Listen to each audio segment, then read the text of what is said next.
Welcome to Semi-Mountain Patterns. This is the tutorial for making this adorable adventure toddler backpack available in my Etsy shop, Sunny Mountain Patterns. First, we're going to make the back panel. We have to quilt into place with hearts. So I'm sandwiching the quilting batting between the lining, and I'm using the guide, and I'm just putting the guide in place and following along. I like to keep the needle so it's down so I can pivot. It's pretty easy. You don't have to have any quilting experience. Just pivot. I don't have any quilting experience and I can do it, so you should be able to do it. Just going around, I would recommend starting at the bottom point and then moving around. Now we're going to do the same thing for the bottom panel. Hearts make it super adorable. You can, of course, quilt normally making diagonal lines or parallel lines, but I like doing it this way. It's super cute. And that's what it's all about, is making a cute backpack. So we're going to do the same thing. You can see I've made a pattern. And then we're going to do the zipper. So we need to attach the front and back zippers. The front and back gussets to the zipper. So we want to line up the material, sandwiching the zipper between. We want the right sides together, which I use fabric that doesn't really have a right side. Sorry. If that's the case, it doesn't matter. So the purple is the lining. The green is going to be the actual self fabric. You can use a zipper foot for this, but I'm actually just cheating and using my regular foot, and I just move the needle all the way to the left. And then make sure that it's a 1/4 inch. And then when you get to the end, you want to kind of use the zipper pull down. So it's important to press and top stitch so that it stays in place when it opens, or you're going to get fabric all caught up in the zipper and you can have a frustrated toddler. Trust me. I've had to deal with many temper tantrums for this. So we attach the side gussets to the zipper after we've done both front and back gussets to the zipper. Again, we're sandwiching the liner and the lining and the self fabric. And we're just lining up the edges. And this is a 3/8 of an inch or a 1 centimeter seam allowance. I'm going to flip it open. Oh, I did the other side in this case. Remember to do both sides if you do and I forget to show it.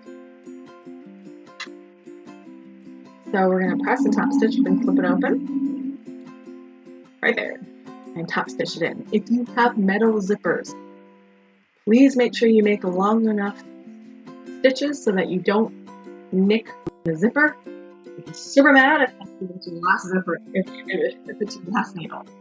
You don't want to break it. If your zipper's longer, you can go ahead and trim it. If you have metal zippers or metal teeth, please use a wire cutter. Don't use your sewing scissors. You'll be all mad because your sewing scissors will be ruined.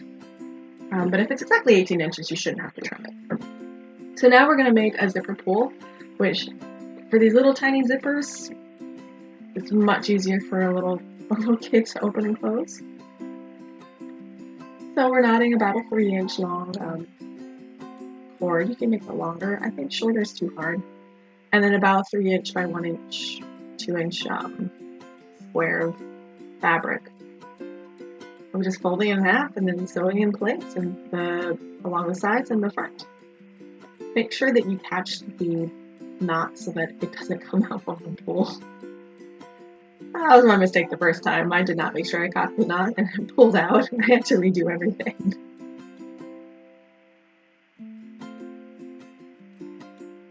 So let's go ahead and sew the shoulder straps. So this is option 1. Which is to taper it on the bottom, but basically going to enclose the batting about 1 inch below the end, and just fold it in like a little burrito, and then fold over one of the ends, and then sew down at about a 1/4 inch. So I'm folding it about a 1/2 inch, but it's based off of how thick your batting is. If you have thicker batting, you're going to have to squish a little bit more. If you have thinner batting, you're going to have a bit more fabric to work with. Here, I think this is about 1 inch, 1/2 inch to 1 inch thick. So sad I didn't measure, I'm sorry. So I'm tucking in the ends and then folding it over. This way it doesn't fray because this is going to be the end that goes through the loop. And then again we sew down. Sorry, I keep hitting the camera, it's right in front of me. Just make sure that it's all tucked under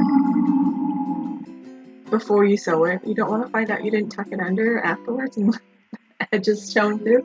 You have to undo that seam, at least that portion, and re-sew it, and then you'll be all mad. Here I turn it. Again, letting the needle down in the fabric makes pivoting much easier. So there's the tapered one. This is just a picture of the triangle shoulder strap, which I decided to do for the blue version. You just fold it in half and sew it. It's not that hard. So for the strap part, the loop part, again, you fold it in half, or you fold the ends in and then fold it in half. This is a very traditional Japanese way of making straps. I like it. It's easy, it's simple, and it's clean. So you don't need to do the ends because we're going to stick it into the tab, which is right now. So we're going to go ahead and fold in a 1/4 inch. You can see I pressed that already. I think I sewed this one already. You don't have to, but pressing is important. And then we just fold it into a triangle and make sure that you caught the ends of the loop. You can double stitch if you want to make it more secure. I did for the blue version, not for the green version because I was lazy. Oh, there we go. I'm not lazy. I did go ahead and double stitch it. That's just to make it secure. So for the top strap, which was the portion that you hang the bag from, it's the same idea. You fold it inwards in half and then sew along the ends. Don't worry about finishing the ends. It'll get caught up in the seam when you sew on the gusset. So now we're going to baste everything together. So first is important, and I put this in the wrong order, is to baste the shoulder straps at the top. Do the side tabs, which now I, of course, do this in the exact opposite order than what I put in the title cards. But this is important, the order, because if not, the top strap will come out funny looking. Somebody just texted me, lovely.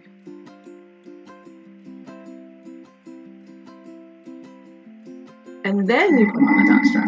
If you do it the other way, trust me, it'll come out funky and it won't sit right, and then you have to go redo it and you'll be all mad.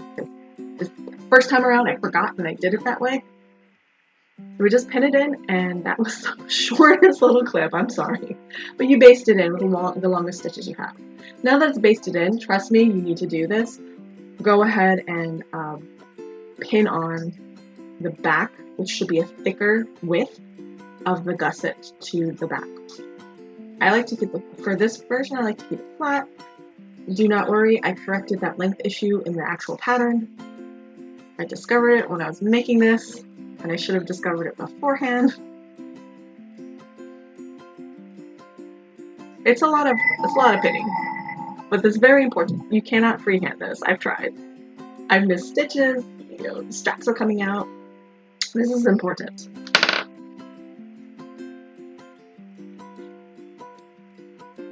Okay, so we're going to do the pockets for the front lining before we put it together. This is the lining, so it's folded in half. I have the right sides together. I'm going to sew down both sides. You don't need to finish the bottom. Clip the edges, and then pop it out. Now we're going to align the bottom edge about 2 or 3 inches from the bottom, sew down it, and then flip it out just like that. And then we're going to go ahead and sew the sides on the left and right sides. And that's it. It's already finished. If you really, really want it completely finished, go ahead and make it into an entire pocket, but this is supposed to be quick and easy, relatively. So we're going to do the same thing for the outside front pocket with the 2 pieces aligned. The lining and the fabric having right sides together. Do the same thing and flip it out. There, I sewed the top stitch. Now we have it where the raw edges are sewn about 1.5 inches to 1 inch from the bottom of the front of the fabric front. Flip it over and then sew the sides. Like so. I would forward and backwards both, just to tack it down because kids love putting things in pockets. I sent this to one of my friends, and her kid is putting lots of things in the front pocket, so you want nice and strong. So now we're going to sew the gusset to the front panel. The front gusset is a little thinner, so you pin it, and again, there's not much you have to worry about. Mostly you want to make sure that all those straps don't get caught up in everything. For my blue version, I pinned it in place. I don't know why I didn't do it this way. I found it easier to sew if you have the flat, the front or the back panel facing down on the sewing table. Again, this is 3/8 of an inch or 1 centimeter seam allowance. That's just to make sure you catch everything. In this case, because you're not making it to fit somebody, it can be a little more or a little less. Then we're going to finish the seams for the top part. Very important to do before you put the bottom. It'll look really funky if you try to do it the other way, trust. So here we're using a zigzag. Okay, I used the wrong video. It's easier with a zigzag. Ah, there we go, there's a zigzag. All it is just commercially bought bias tape that I think half an inch wide when it's fully folded, and you just sandwich it in and zigzag. So now we're going to be doing the bottom panel. This is very important. See how I opened the zipper? If you don't, you'll be super mad because you won't be able to evert or turn it back inside out. Please pretend that the sides are already done. I had to make like 3 of these backpacks. Just pretend that the top parts already had the seam finishing. But again, here you want the needle down so you can pivot. In this case, I found it easier to have the sides facing down because it was just a lot of backpack to manipulate. You can go slow on this to make sure you catch all the corners. This is obviously very much so speeded up. I do not sew this fast. So we're going to clip the corners so it fits nicely, and then go ahead and finish the seams the same way with the zigzag stitch and this the bias. You can use the same bias or self-biasing tape. Then we're going to thread the straps to the loops after you evert it. Yes. Also, please pretend this is bias tape. I also have a dog, so I've probably got fur stuck on some of this wool. So you can zip it up. And now you see why you need to have it open. You want to be able to flip it out. So that was the backpack. You can get it at my Etsy shop, Sunny Mountain Pattern. Thank you.